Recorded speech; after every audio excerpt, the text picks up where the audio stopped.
The Borno Orphan Boarding School was built by the Kano and Borno state governments for one purpose: saving children who have lost everything. The 100 students here are between the ages of 5 and 8, except for one student who is 13. All of them lost their parents, killed by the Boko Haram insurgency, and were forced to flee their villages. Each child carries a heartbreaking story, but they are now living a fairly normal life. Saidu Goza had this to say about the orphanage. I have no problem with the food or the well-being of myself and other students. The officials are trying their best. I enjoy studying and living in the orphanage. The school has a big compound, a playground, dormitory, and a library that a non-government organization recently donated. Some children are already dreaming of a life beyond the orphanage. I want to become a doctor so that I can help the less privileged and the needy. Sometimes teachers have to overcome a language barrier to educate the students.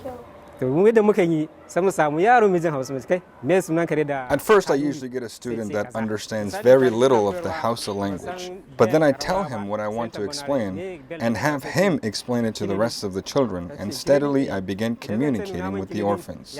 It was not easy, but with determination and dedication, I'm able to communicate and teach them.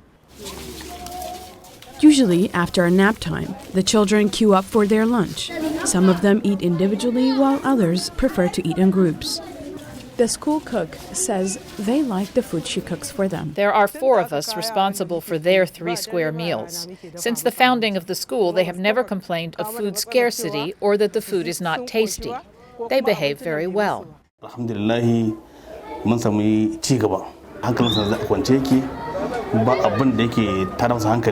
They have no complaints, as the children are growing up and are adapting to their new environment.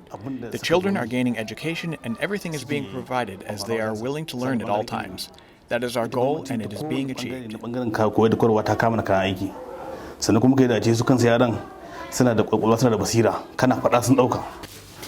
Despite the positive outlook, challenges remain, especially about the lack of support staff.